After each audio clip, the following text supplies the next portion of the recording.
Ассаламу алейкум, приветствую всех. Недавно в интернете распространилось видео, на котором студенты приехали в Чечню и оскорбляли чеченских женщин в мечети, оскорбляли саму мечеть, вели себя недостойным образом. Данные люди были из Пензы, вот мы с братьями этих людей нашли. Вот один из этих людей хотел бы обратиться к чеченцам, ко всем мусульманам, принести свои извинения. Я Ермолаев Илья Сергеевич. В ноябре 22 года ездил на слет в город Грозный, где были экскурсии по городу и была экскурсия в мечеть Шали.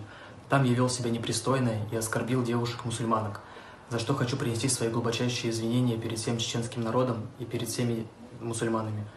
Из этого всего я выяснил очень главный урок, то что перед тем что-то сказать, нужно 500 тысяч раз подумать.